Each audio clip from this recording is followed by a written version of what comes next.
भगवान कहते हैं कि तू वो करता है जो तू चाहता है, फिर वो होता है जो मैं चाहता हूँ। इसलिए तू वो कर जो मैं चाहता हूँ, फिर वो होगा जो तू चाहता है। बात थोड़ी सी डिफिकल्ट है, लेकिन आप समझ गए तो आप जीवन का सार समझ जाएंगे। बहुत बहुत स्वागत है आपका कक्षा विद कार्तिक में। और आज परम सौभाग्य की बात है कि जन्माष्टमी का पर्व है, रात्रि का समय है, बाहर वर्षा हो रही है। ठीक वैसा ही समय है जब भगवान जी का जन्म हुआ था।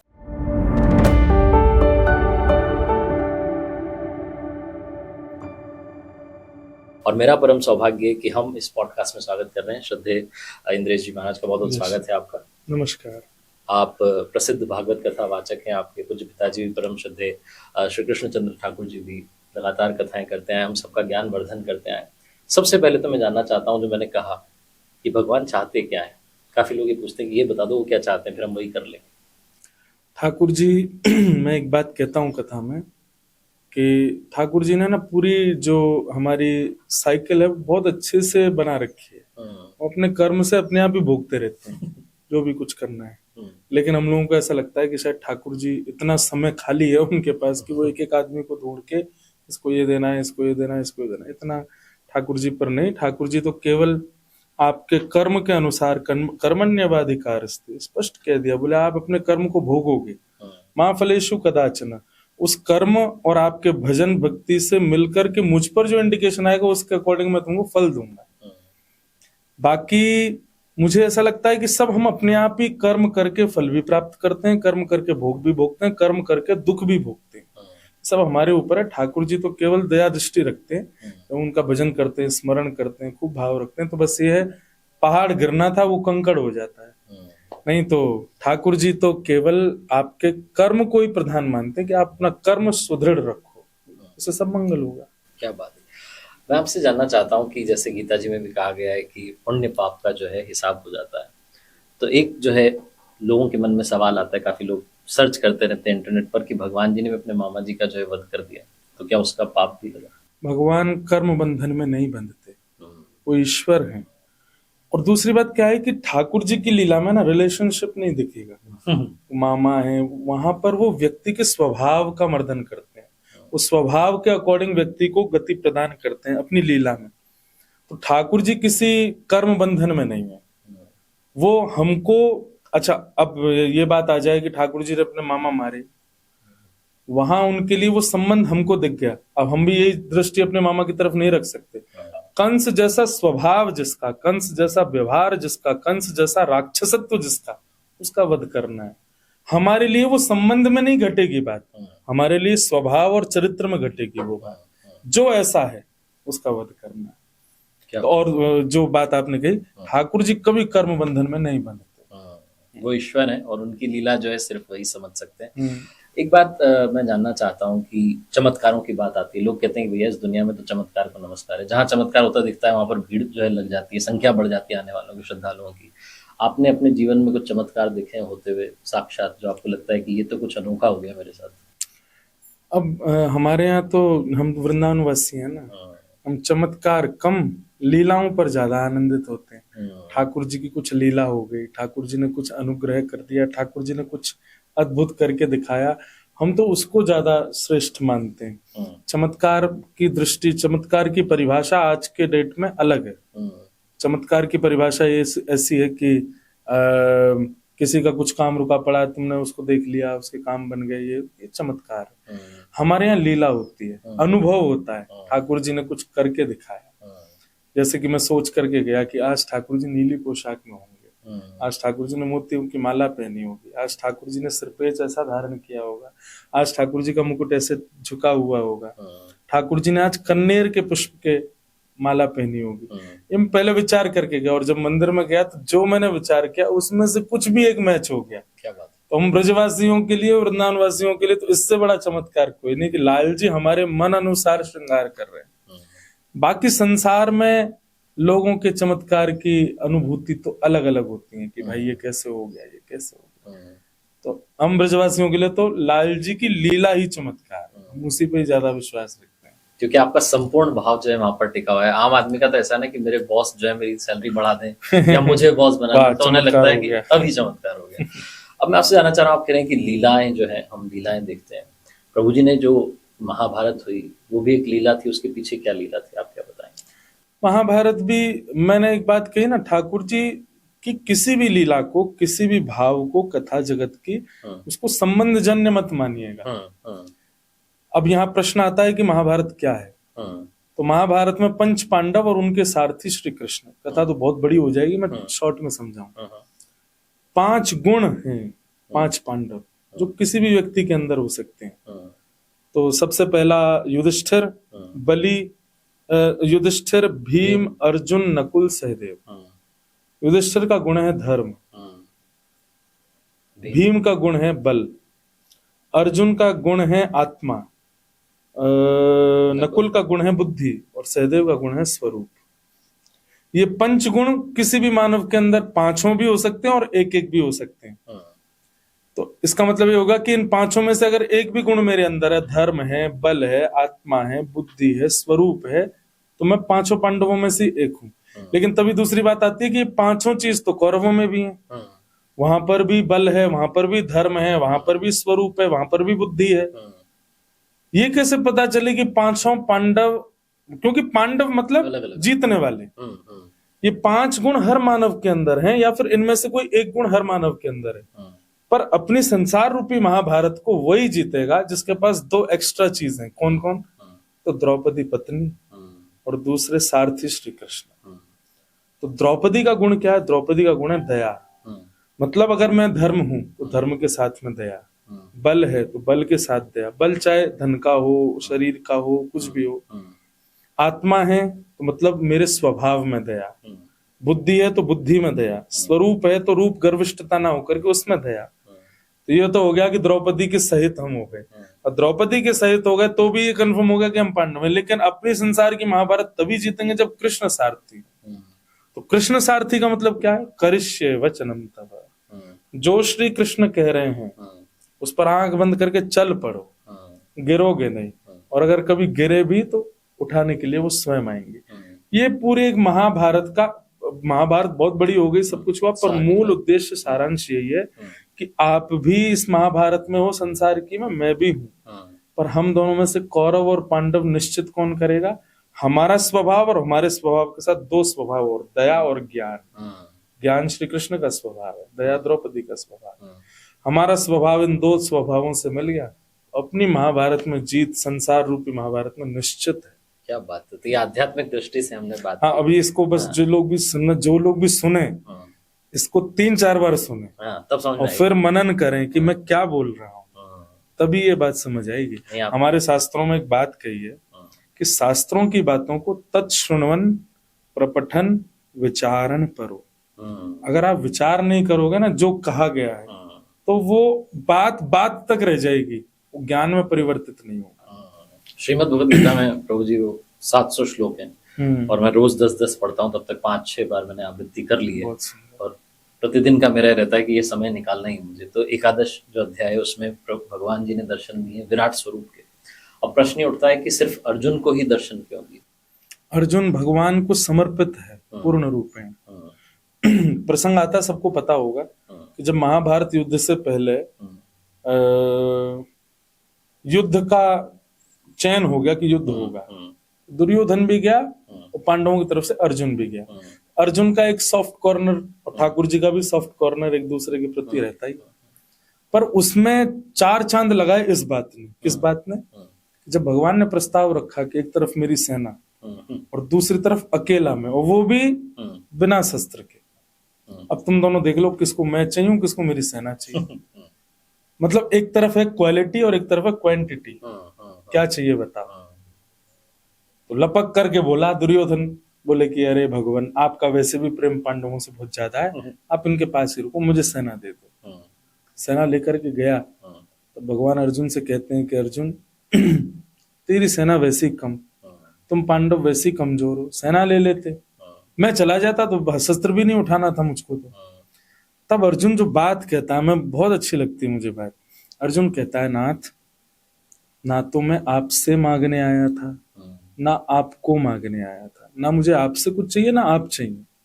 आपसे मांग करके ले जाऊं ये भी मेरा स्वभाव नहीं, और आपको ले जाऊं तो इतनी मेरे पे व्यवस्था नहीं कि मैं आपको लेके जाऊं। भगवान बोले तो फिर? अर्जुन दोनों हाथ भगवान के हाथ में दे के बोलता है, खुद को देने आया, क्या बात मेरे आगे का मार्ग अब आप प्रशस्त कीजिए, है। जो कहोगे सो करूंगा। वो समर्पण देख करके ठाकुर जी उस पर आनंदित हो गए। ये समर्पण और किसी में नहीं था पांडवों। कहां तक कहें, जब बर्बरीक से पूछा गया कि महाभारत युद्ध का श्रेष्ठ योद्धा कौन, तब युधिष्ठिर आदि भी अपने हाथ भुजाएं तना रहे थे, बोला हमारा नाम लिया जाएगा। लेकिन अर्जुन का समर्पण अंत तक रहा ठाकुर जी से, और समर्पण जो कर देता है ठाकुर जी उसी पर ही अनुग्रह करते हैं। तो इसलिए अर्जुन को विशेष ज्ञान और विशेष रूप का दर्शन। तो गीता जी में ये कहा गया गुरु जी की सर्वधर्मान परित्यज्य मामेकम शरणम व्रज, स्पष्ट कहा गया है। लेकिन फिर भी लोग जो इधर उधर भटकते रहते हैं। बेसिकली क्या है कि मान लीजिए मैंने जाना शुरू किया, एक मंदिर धाम जाना शुरू किया, मेरा काम नहीं हुआ, तो तुरंत डाइवर्ट हो जाते हैं कि चलो इधर चल जाते हैं, इधर चल जाते हैं। तो इतने लोग जो जो बताते रहते हैं कि एक बार वहां भी जाके आ जा, तो जो इतना ज्यादा चक्कर काट रहे हैं उनको क्या कहेंगे आप? उनको यही कहेंगे, जैसे रेड लाइट की 3 लाइट होती हैं, रेड, येलो और ग्रीन। रुको, ठहरो का मतलब समझ लो सोचो, बढ़ो। हम रुकना ही नहीं चाहते, हम सीधा, अब इंडिया का तो स्वभाव ही है, पीली बत्ती पर कभी हमने रुकते हुए नहीं देखा। तो हम लोगों का स्वभाव ऐसा ही है, हम किसी की शरणागति लेते हैं और रुकना तो जानते ही नहीं वहां पे। हमको इंस्टेंट ग्रीन लाइट चाहिए, और ग्रीन लाइट होने से पहले वो नंबर आते हैं ना, 10, 9, 8, आधे चौराहे पे 4 पे तो भग लेती हैं गाड़ियां। कौन एक तक वेट करे? यही हमारा मानसिक स्वभाव भी हो गया। ठाकुर जी कह रहे थोड़े तो रुको, थोड़ा तो विचार करो। समय का एक आवृत्ति होती है, वो उतने दिन आपको थोड़ा कष्ट में रहना ही पड़ेगा। अब आप उस चीज को थोड़ा रुक करके, ठहर करके, विश्वास करके, थोड़ी बहुत चीजें उनको सह करके एक जगह रुक के तो देखो, आपको जरूर फल मिलेगा। यही बात हुई थी तो भगवान सब ब्रजवासियों को गोवर्धन पूजाने ले गए, इंद्र की पूजा छुड़वा करके। भगवान बोले इंद्र तो देवता है, पर ब्रह्म की सेवा करो, जड़ में पानी डालो, पूरा वृक्ष हरा भरा हो जाएगा। तो ब्रजवासी जब गए तो वर्षा होने लगी, इंद्र ने कोपित होकर वर्षा की, तो ब्रजवासी सब दौड़ने लगे। तब भगवान वहां डांटते हैं, बोले जिनकी शरण में आए उन पर विश्वास तो करो, और जरा सी क्या अनहोनी हुई, भाग लिए इधर से।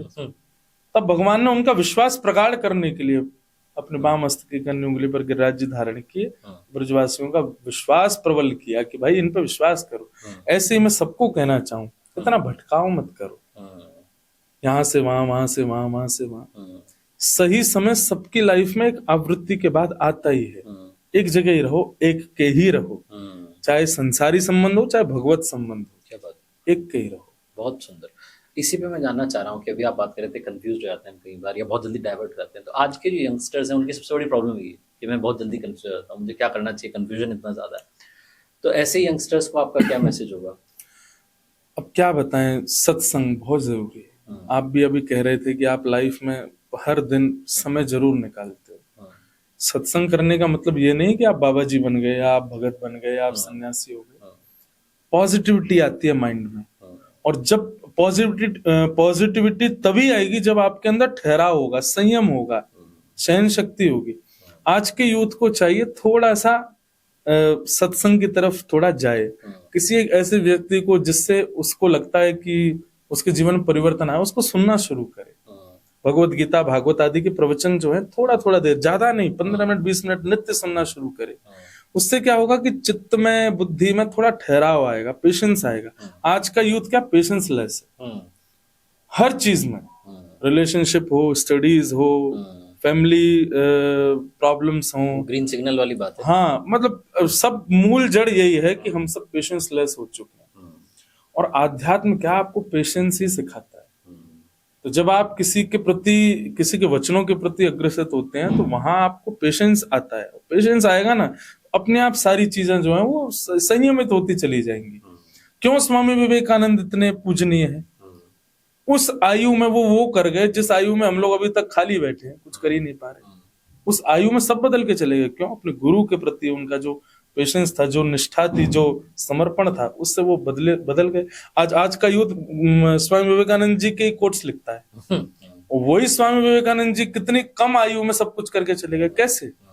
आध्यात्मिक स्थिति का जीवन में होना बहुत जरूरी है। छत्रपति शिवाजी महाराज, वे भी नित्य श्री तुकाराम जी के सत्संग में जाया करते थे। अभी मैं महाराष्ट्र से कथा करके आया, तो वहां मैं चरित्र पढ़ रहा था। मुगलों ने मन बनाया कि ये सत्संग सुनने जाते हैं और वहां ये बिना शस्त्र के जाते हैं, वहां ही इनको मारो। शिवाजी महाराज का स्वरूप ऐसा हो गया था कि वो ढूंढते ही रहते थे कि कहाँ तुकाराम जी का सत्संग चल रहा है, मैं वहां जाऊंगा। मतलब कई बार तो ऐसा भी हुआ कि युद्ध दिन भर हुआ, शाम को अस्त्र शस्त्र और अपने कवच छोड़ करके सत्संग सुनने जाते थे नित्य, छत्रपति शिवाजी महाराज। मुगलों को पता लग गई ये बात, तो मुगलों ने अपने सैनिकों को भक्त बना करके सत्संग में भेज दिया, बोले वहीं पकड़ लो, वहीं इनका वध करो। अब ये चमत्कार की बात है, लेकिन सत्संग की कितनी बड़ी महिमा। जैसे ही मुगल की सेना वहां पर गई छत्रपति शिवाजी को मारने के लिए, जितने श्रोता बैठे थे सब छत्रपति जैसे दिखने लगे, और मुगलों की सेना हाथ पे हाथ धरे बैठी रही, बोले किसको मारे, यहाँ तो इतने सारे छत्रपति बैठे हैं। दौड़ करके गए जहां पनाह, वहां तो एक नहीं, वहां तो अनेक छत्रपति बैठे। ऐसे रक्षा उनकी सत्संग से। तो सत्संग बहुत जरूरी है। जो भी आपको एक लेवल का व्यक्ति मिल रहा है ना, जिसको आप फॉलो कर रहे हो या आज का यूथ अपना आइडल मान रहा है, उसने किसी ना किसी का आश्रय तो लिया है।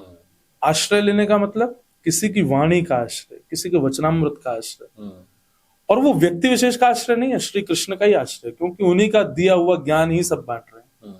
आज का यूथ थोड़ा उस तरफ मुड़े, थोड़ा आध्यात्मिकता को जीवन में लाए, उससे ठहराव आएगा जीवन में। लेकिन अभी आप देखते होंगे कि इंस्टाग्राम पर या और जो सोशल मीडिया प्लेटफॉर्म्स हैं, फेसबुक पे, यूट्यूब है, अचानक से वृंदावन धाम जाने वालों की संख्या में बहुत बढ़ गई है एकदम से। हैशटैग वृंदावन के साथ में भर के रील्स आ रही हैं, हर कोई जो है अपनी ओर से बताना चाह रहा है कि भाई मुझे भी काफी कुछ आता है। तो एक चाह है, फेमस होने की चाह भी है, और दूसरा आपको भी लगता है कि इस बहाने ही सही कम से कम भक्ति में मन तो लग रहा है। ऐसे इन्फ्लुएंसर्स को ये जो एक माहौल बन गया है, आप कैसे देखते हैं? देश में एक सकारात्मकता का भी माहौल है। तस्मात् केनाप्युपायेन मनः कृष्णे निमेषयेत्, श्रीमद् भागवत में नारद जी कहते हैं किसी भी उपाय से सही मन कृष्ण में लगना चाहिए, भले ही वो रील बनाने के लिए लग रहा हो। पहले मैं विरोध करता था इस बात का, पर बाद में मुझे लगा, मैंने चलो किसी चीज से ही सही, कम से कम वीडियोस के लिए ही सही। वृंदावन तो आ रहे हैं, राधे राधे तो बोल रहे हैं, जय श्री कृष्ण तो बोल रहे हैं, कम से कम एक दिन के लिए ट्रेडिशनल बन करके वृंदावन की रजतों माथे से लगा रहे हैं, वही बहुत है। तो ऐसा कर रहे हैं, इसी से सकारात्मकता बढ़े, यही अच्छी बात है। मैं आपसे जानना चाहता हूँ, आप वृंदावन धाम से के बारे में इतनी बात कर रहे हैं, तो श्री राधा जी और श्री कृष्ण जी का पिछले जन्म से संबंध था, उसको आप कैसे बताते हैं? कुछ कथा के माध्यम से बताते। हमारे श्याम अजन्मा, उनका कोई पूर्व जन्म या अगला जन्म नहीं है। श्री ठाकुर जी और श्री किशोरी जी एक ही है, कोई अंतर नहीं है। राधा कृष्ण स्वरूपाम्बै कृष्णम राधा स्वरूपिणौ तदात्मानं निकुंजस्थम गुरु रूपम सदा भजे। एक ही है दोनों, बस एक प्राण दो तन्मा, हमारे रसिक जन कहते हैं एक ही प्राण दो तन में विद्यमान है, इसलिए उनका प्रेम भाव है। दूसरी बात, वो विषय बहुत बड़ा है, हम उसके लिए 7-7 दिन कथा करते हैं, 4-4 घंटे। अब 40 मिनट के पॉडकास्ट में कितना बताएं किशोरी जी को। बस इतना कहेंगे कि ठाकुर जी की शक्ति ही, राम जी आए व्यवहार धर्म की स्थापना करने के लिए।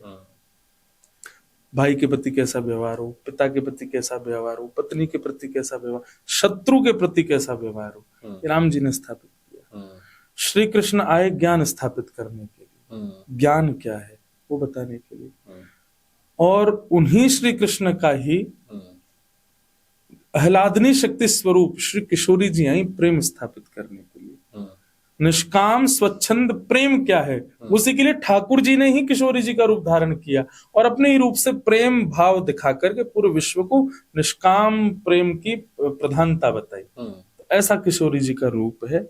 ठाकुर जी ही किशोरी जी के रूप में आए, कोई वो अलग अलग दो लोग नहीं है कि उन्होंने पूर्व जन्म का कोई संबंध। अब लोग बात कथा तो कुछ भी बना सकते हैं, पर मूल बात यही है कि ठाकुर जी का ही एक ही प्राण दो तन में विराजमान है, इसलिए उनका आपस में प्रेम है। और यही कारण रहा कि विवाह स्वच्छंद भाव से, प्रकट भाव से नहीं बताते, पर हमारे ब्रज के कई ग्रंथों में विवाह भी वर्णन है, गर्ग संहिता में वर्णन है। ठाकुर जी का विवाह हुआ है बाल्यकाल में, ब्रह्मा जी ने विवाह करा है किशोरी जी से। तो एक ही प्राण दो तन में है, तो उनको एक होने की जरूरत नहीं है। विवाह का मतलब किसी अन्य को अपना बनाना, जो अपना ही है उसको अपना कैसे बनाना, तो ऐसा किशोरी जी का भाव है। सवाल मेरा अगला वही था कि जो सोशल मीडिया पर भी लोग पूछते रहते हैं, अलग अलग जो इंटरव्यूज होते हैं उनके नीचे अपना सवाल भेजते रहते हैं कि श्री राधा जी के नाम जब से भगवान जी की प्राप्ति हो सकती है। मुझे लगता है आपने इसका उत्तर कर दिया कि दोनों जब एक ही हैं तो आप अब नाम यही बात है कि मैं आपसे प्रेम करता हूँ, आप मुझसे प्रेम करते हैं। अब आपका ही नाम कोई बार बार लेता जाए, कार्तिक कार्तिक कार्तिक, तो आपको उतना प्रिय नहीं लगेगा। लेकिन आपके आगे कोई मेरा नाम ले, अगर प्रेम है, आपको चलेगा हाँ यार एक दो बार और बोलो तो अच्छा लग रहा है, उनकी बातें बताओ थोड़ा, जिससे हमारा प्रेम होता है उसकी चर्चा सुनना हमें प्रिय लगता है। तो अगर आप श्री राधे श्री राधे श्री राधे श्री राधे कहते रहते हैं, ठाकुर जी बड़े प्रसन्न हो जाते हैं। हमारे शास्त्रों में तो एक श्लोक भी मुझे याद नहीं है, और उस श्लोक का अर्थ ऐसा है कि व्यक्ति जैसे ही रा बोलता है, ठाकुर जी सिंहासन छोड़ के भागते हैं सुनने के लिए कि अब ये धा बोलेगा। क्या बात। कहीं वो वन बोल देता होगा, रावण, तो ठाकुर जी नाराज हो जाते हैं, दारी कहते हैं ना, राधा नहीं बोला। तो ऐसा किशोरी जी का नाम प्रिय है ठाकुर जी। अब हम बात करते हैं प्रभु जी के जो परम भक्त हुई मीरा जी, उनको भी वही विराट स्वरूप के, साक्षात स्वरूप के दर्शन हुए थे। विराट रूप के दर्शन का भाव तो नहीं है, पर ठाकुर जी के निकुंज स्वरूप के दर्शन हुए थे। निकुंज स्वरूप मतलब ठाकुर जी निवृत्त निकुंज में सखियों के साथ और सखाओं के साथ जो लीला करते हैं, वृंदावन में जो द्वापर की लीला है, वो लीलाओं का दर्शन मीराबाई को होता था। और वो भी कारण यह है कि मीराबाई जो है वो पूर्व जन्म में द्वापर में ठाकुर जी के समकाल के गोपी हैं वृंदावन की। उनका नाम पहले माधवी था, लेकिन एक दोष होने के कारण कि उन्होंने ठाकुर जी से अपना मुख छुपाया था, ठाकुर जी के कहने पर भी मुख नहीं दिखाया अपना, तब ठाकुर जी ने उनको शाप दिया, वो ठीक है तो हमसे मुख छुपा रही हो, हमको मुख नहीं दिखा रही हो, हमारा मुख देखने के लिए तड़प होगी। जब ठाकुर जी ने गिरिराज जी धारण किए तो सब ब्रजवासियों के साथ वहां पे मीराबाई भी थी। तो मीराबाई जैसे पहुंची माधवी के रूप में जब थी, तो उन्होंने जैसे ही घूंघट उठा के ठाकुर जी को देखना चाहा तो धुंधलापन आ गया। तो मीराबाई मन में सोचने लगी, जिनको मुख दिखाना चाहिए था उनसे छुपाया मैंने। चरणों में जाके प्रार्थना की कि आप मुझे दिख जाओ। ठाकुर जी बोले अब तो प्रतीक्षा करो, कलयुग में तुम ही भक्त मीरा बन के आओगी। एक संत के साथ में एक मूर्ति के रूप में आऊंगा, मुझे देखते ही तुमको प्रेम हो जाएगा। फिर प्रेम विरहिणी बन करके और विचरण करना, संत जनों की कृपा होगी, मेरे कुछ लीला का अनुभव होगा, अंत तो गत्वम, फिर मैं तुमको मिलूंगा। इतना लंबा विरह दिया भगवान ने माधवी को। और वही माधवी कलयुग में मीरा बन के आई। बाल्यकाल में उनके यहाँ रैदास जी गए, उनके ठाकुर जी को देख करके मीराबाई को संपूर्ण चेतना याद आ गई और रोने लगी, ये तो मेरे हैं। और फिर रैदास जी के ठाकुर जी लेकर के मीराबाई बस बचपन से ही, एक दिन माँ से पूछा, बारात जा रही थी, बोले माँ ये कौन है? बोले ये बींद है दूल्हा। कहाँ जा रहा है? बोले कि अपनी बींदड़ी से ब्याह करने जा रहा है। बोले अच्छा, तो मैं भी बींदड़ी हूँ? बोले कि हाँ तू भी बनेगी। बोले मेरा बींद कौन है? अभी छोटी सी बालिका पूछ रही है, माँ टालती रही, ए तो ऐसे क्या बात करती बड़ी हो गई, नहीं नहीं बताओ ना मेरा बींद कौन है, मेरा बींद कौन है।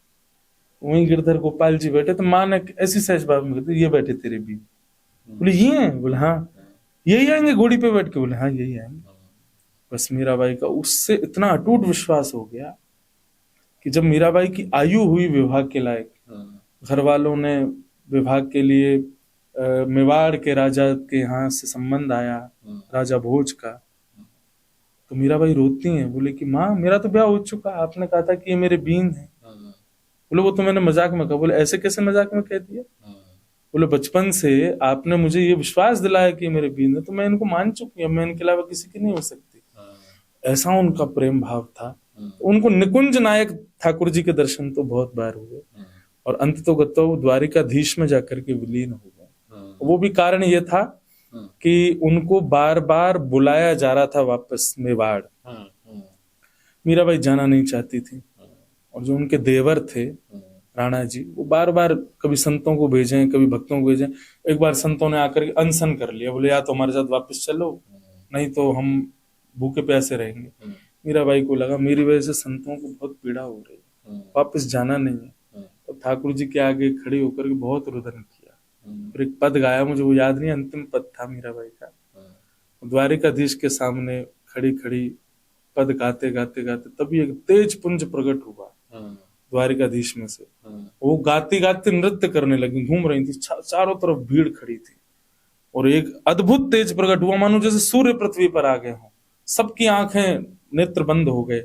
जब खोल करके देखा तो मीराबाई ठाकुर जी में विलीन हो गए। तो ऐसा मीराबाई का भाव रहा।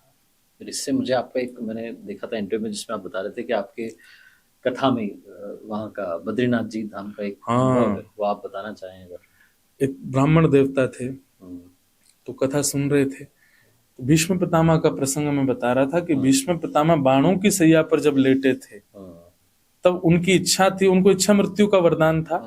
उनकी इच्छा ये थी कि जब द्वारिकाधीश सामने आकर के खड़े हो जाएंगे, तब उनकी स्तुति गाते हुए तब मैं प्राण त्याग। मृत्यु सामने खड़ी है हाथ जोड़ के कि मैं आ जाऊं, नहीं, ठाकुर जी आ जाएं, उनको देख लूं, उनको निहार लूं, उनको भज लूं, तब मुझे लेके जाना।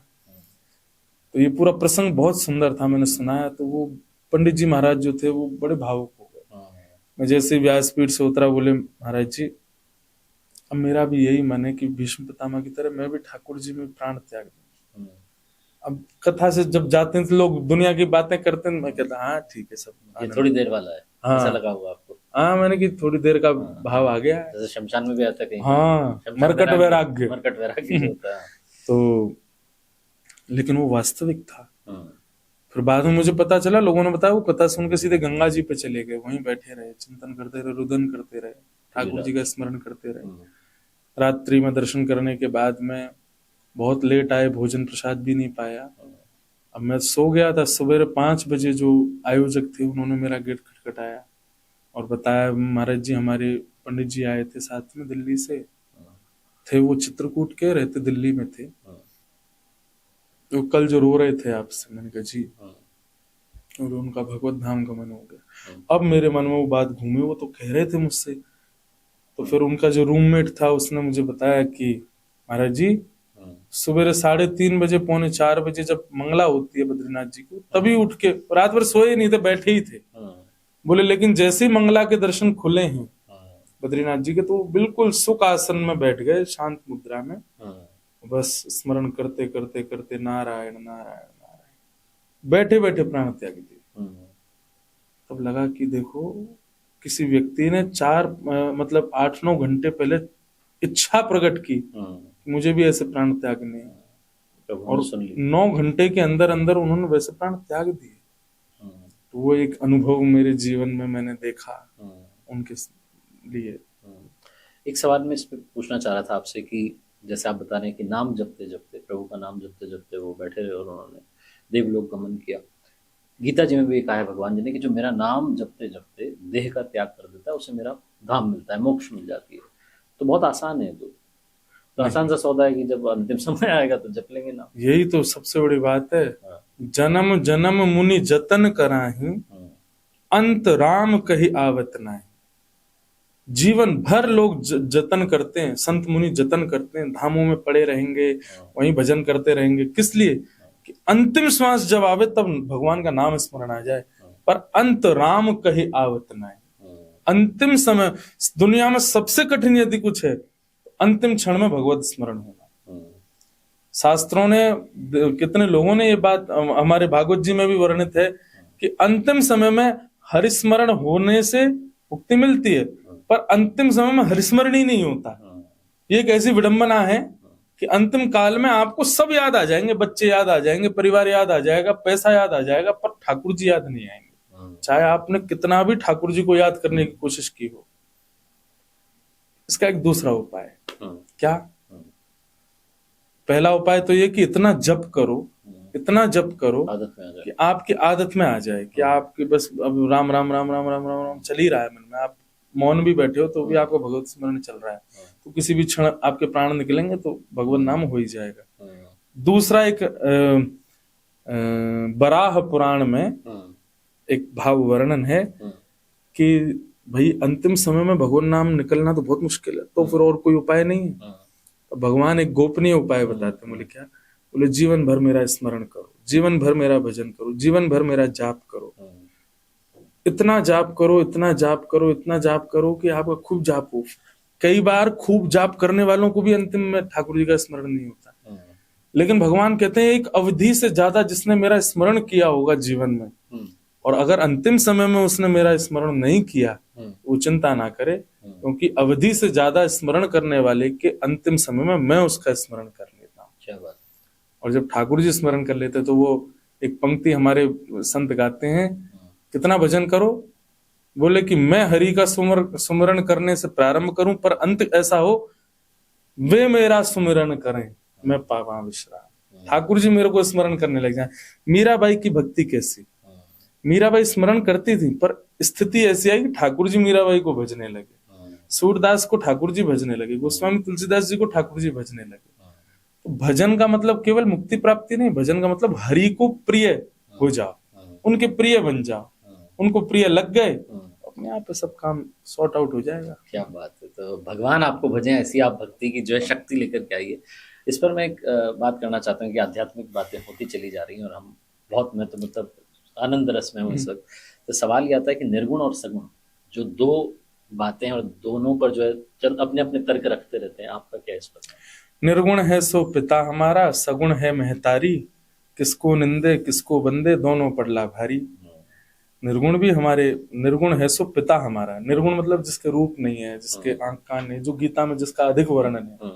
अभी मैं और आप बैठे हैं, हमारे बीच का स्पेस जो है यह भी परब्रह्म है। कौन सा? निर्गुण परब्रह्म है, ये हमारे पिताजी हैं। और सगुण है महतारी, वही जो पैलेस में बैठे हैं, मोर मुकुट वंशी वारे श्री राधा गोविंद देव जी, वो सगुण है, वो हमारी मैया है। और यह एक सांसारिक भाव में भी होता है कि पिता से मिलन कम रहता है बालकों का, पिता अधिकतर व्यस्त है अपने कार्यों में।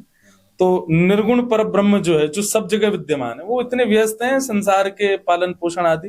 हमारा पालन पोषण हो नहीं से रहा है, तो श्वास ले रहे हैं वो भी निर्गुणता है, जो शब्द सुन रहे हैं वो भी नहीं दिखते, वो भी निर्गुण ब्रह्म है।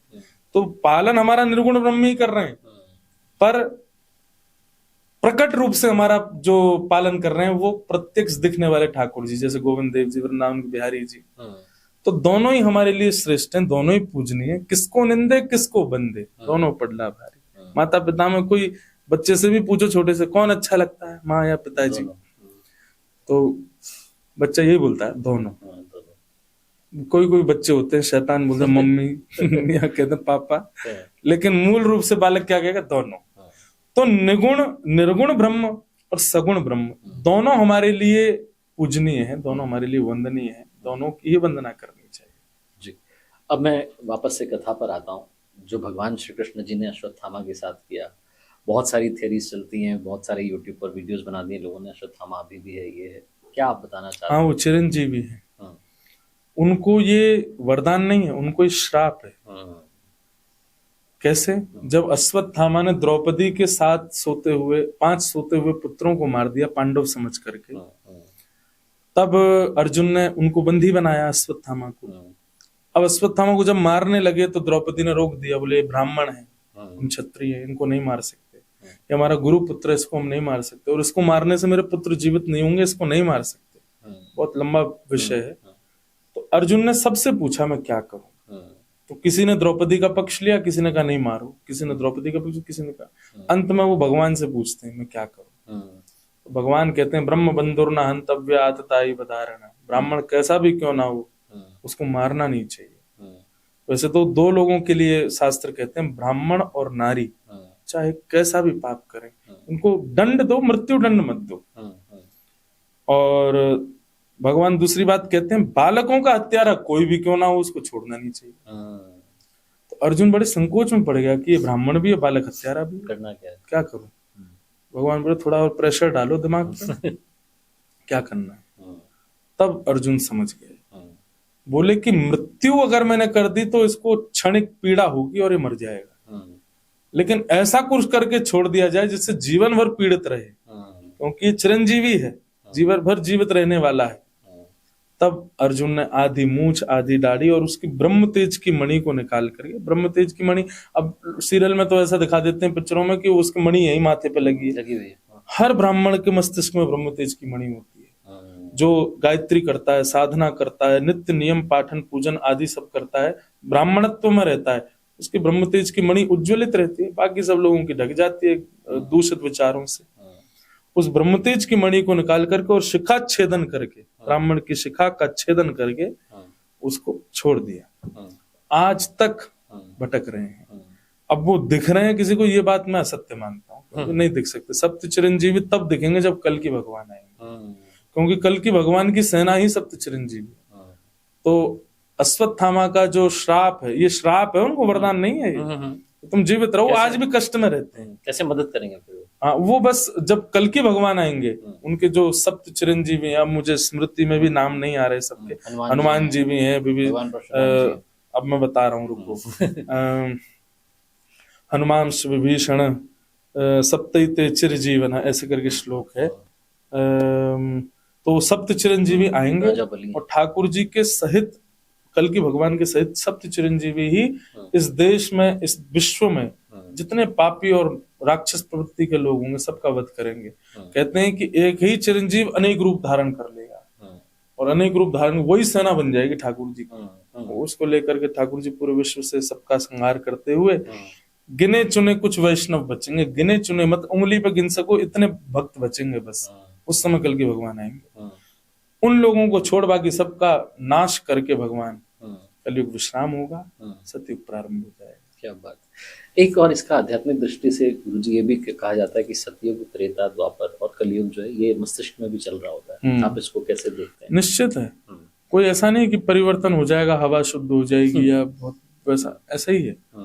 ये हमारी विचारधारा अत्यंत शुद्ध, अत्यंत पवित्र, अत्यंत भागवत जी में तो ऐसा भी लिखा है कि जो पंच भावों से बचा हुआ है वो व्यक्ति अभी भी सतयुग में ही है। क्या बात। द्यूतम पानम स्त्रीह सूना यत्रा धर्मश्च चतुर्विधा पुनश्च याचमाने जात रूप मदात रूप। 5 स्थान है कलयुग के। द्यूतम मतलब जुआ, पानम मतलब मदिरा पान भक्ष भक्ष सेवन, तीसरा बताया परिस्त्री पर पुरुष संग, चौथा बताया हिंसा, लड़ाई झगड़ा मार काट कलेश, और 5वां बताया बिना मेहनत के कमाया गया, अनीति से कमाया गया धन। इन 5 स्थानों में कलयुग निवास करता है। इन 5 से जो बचा हुआ है वो या तो सतयुग में या त्रेता में, द्वापर में, उस पर कलयुग का कोई प्रभाव नहीं है। भागवत जी में ऐसा वर्णन है। क्या बात। एक बात और आती है मन में, क्योंकि काफी लोग इतना डिटेल में जाते नहीं, उनको लगता है भगवत गीता जो है, श्रीमद् भगवत गीता और भागवत जी दोनों एक नहीं, बिल्कुल अलग है।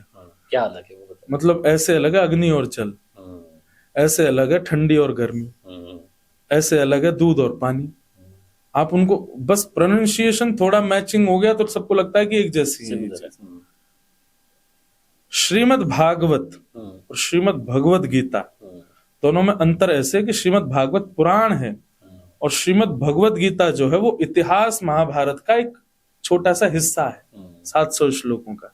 भागवत जी में 18,000 श्लोक है, कहाँ 700 श्लोक। भागवत जी जो है वो भक्त का और भगवान श्री कृष्ण का परिचय है। भगवत गीता गाने वाले श्री कृष्ण कौन है, उनका स्वभाव कैसा, उनका व्यवहार कैसा, उनके स्वरूप कैसा, उनके भक्त कैसे, उनका परिचय जहां एक जगह है श्रीमद् भागवत महापुराण। और श्रीमद् भगवत गीता जो है उन्हीं श्री कृष्ण ने जो अर्जुन को ज्ञान दिया 700 श्लोकों, वो भगवत गीता कैसे मैचिंग हो सकती है।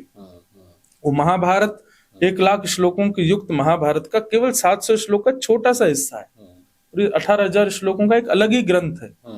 इन दोनों की मैचिंग नहीं कर सकते आप। बस अब देखिए भागवत भगवद, वहां दोनों का प्रोनाउंसिएशन अलग है। भागवत मतलब भगवान का, या तो भगवान का परिचय या भगवान के भक्तों का परिचय, वो भागवत।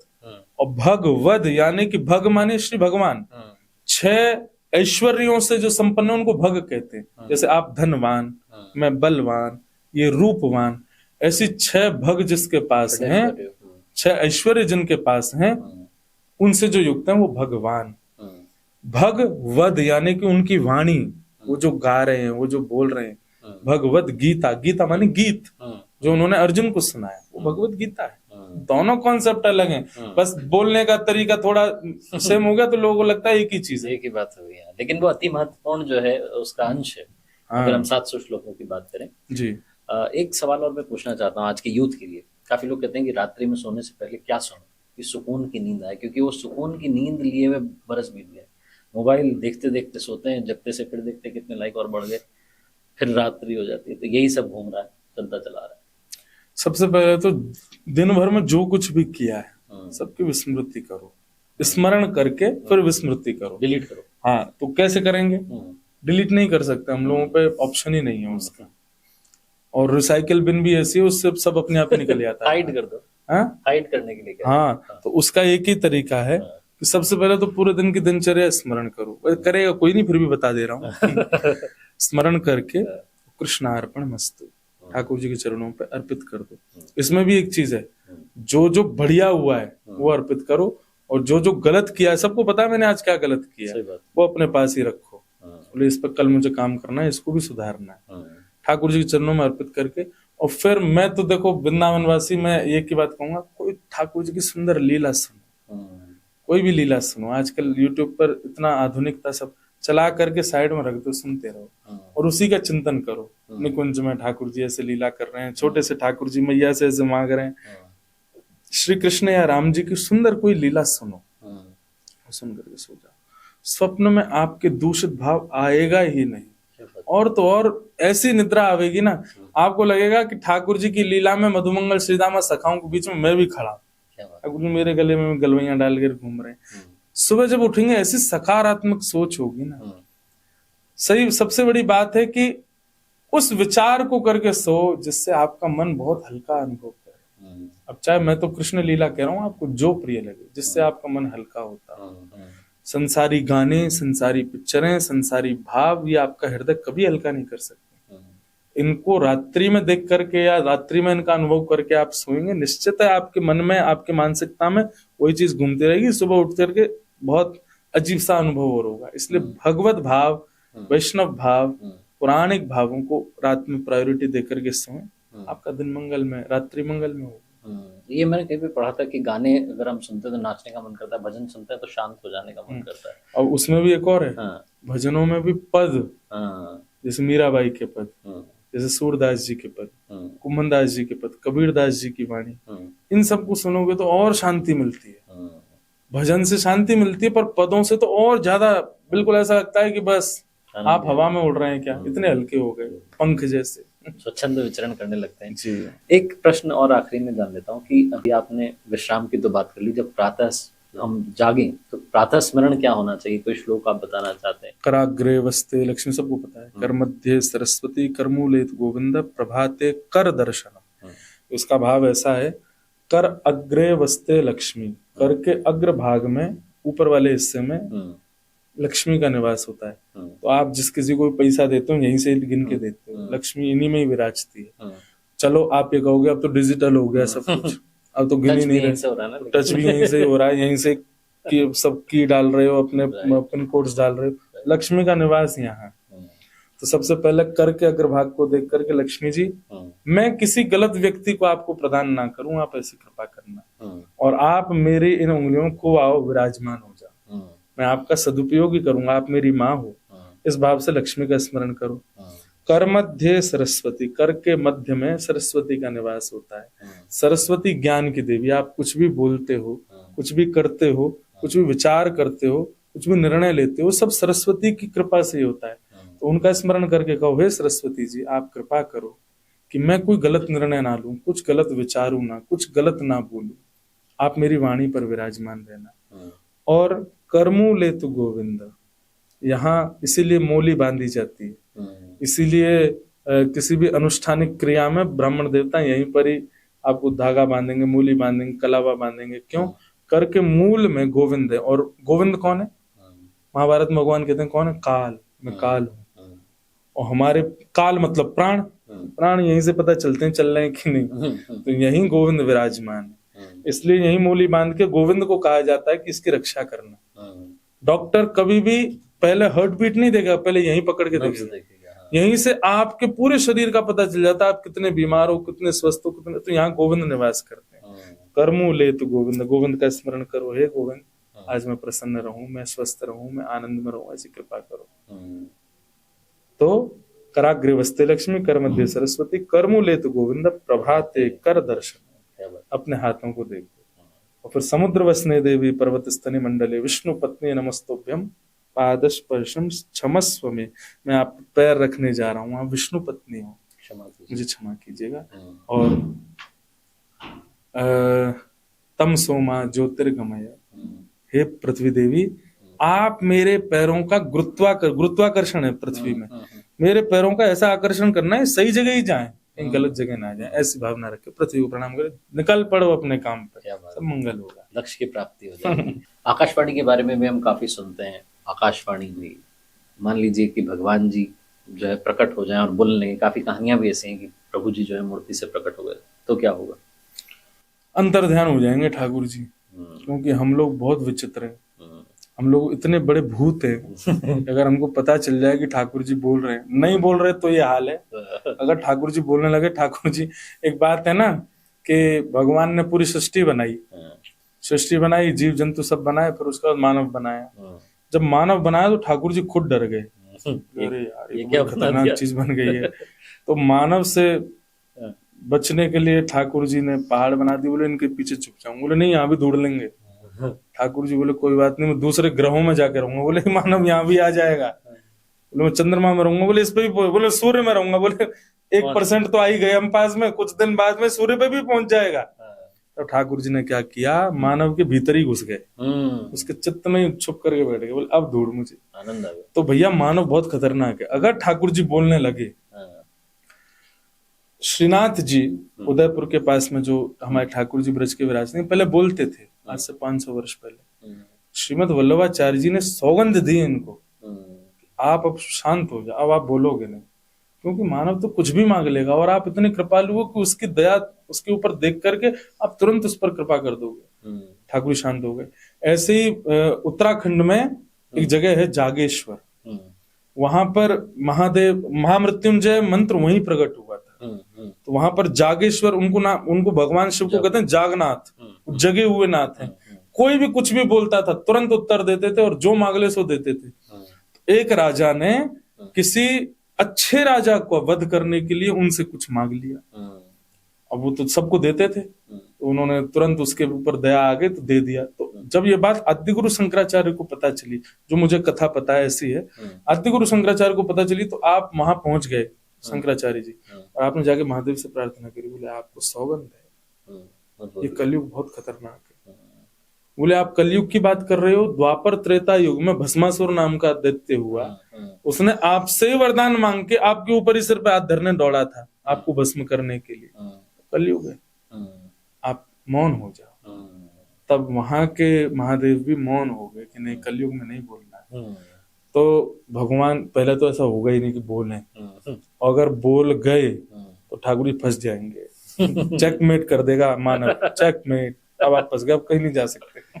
इसलिए जब भी बोलेंगे अंदर ही बोलेंगे। हाँ, जब भी बोलेंगे, ढूंढ लिया जग सारा मैंने, दर्शन तेरा पाया, जब मन को एकाग्र किया तो क्या पाया, बोले तू दिल बीच समाया, आप मेरे भीतर ही हो, मुझको कहाँ ढूंढे रे बंदे, मैं तो तेरे पास हूँ। ऊपर वाला स्वयं से पूछो।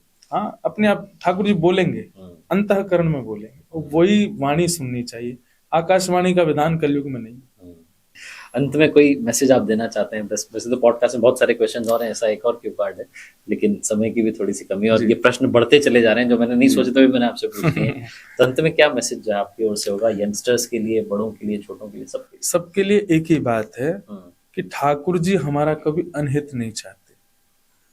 तो अपनी लाइफ में आने वाली सिचुएशंस, जिस प्रकार अच्छी चीजों को एक्सेप्ट करते हो ना, कभी कभी बुरी चीज भी आती हैं, वो आपका प्रारब्ध है, उसको भी एक्सेप्ट कर लो। थोड़े दिन रहने दो, विचलित मत हो, संयमित से रहो, कुछ समय बाद अच्छा समय आएगा, सब कुछ बहुत बढ़िया होगा। कई बार बालक के शरीर में हो जाने वाली फोड़ों को माँ जबरदस्ती पकड़ करके नोच करके निकालती है। उस समय बालक सोचे ये तो मेरी शत्रु है, नहीं, इसलिए कर रही है कि वो निकल जाएगा तो बाद में तुमको सुख मिलेगा। ऐसे जीवन में आने वाले कष्टों को भी प्रसाद मान के स्वीकार करो, कुछ दिन थोड़ा संयमित रहो, विचलित मत हो। ठाकुर जी आपका अनहित कभी नहीं चाहते, ठाकुर जी सबसे प्रेम करते हैं, एक छोटे से बड़े से लेके सब व्यक्ति से उनका प्रेम है। जो भी कुछ अपनी लाइफ में आप फेस कर रहे हो वो सब प्रारब्ध है, उसको स्वीकार करो, भोग लो और निवृत्त हो जाओ, सब कुछ मंगल हो। बिल्कुल, आस्था, मैं कहता हूँ कहानियों में मैंने कहा कि किसी ने बड़े कमाल की बात की कि आस्था की परीक्षा तब होती है जब जो आप चाहो ना मिले, लेकिन तब भी विश्वास अटूट बना रहे, श्रद्धा अटूट बस, विश्वासो फलदायक, विश्वास ही फल देगा। बिल्कुल, बहुत बहुत आपका धन्यवाद गुरु जी, आपको प्रणाम। जय श्री कृष्ण। आप सभी का बहुत बहुत धन्यवाद ये एपिसोड देखने के लिए।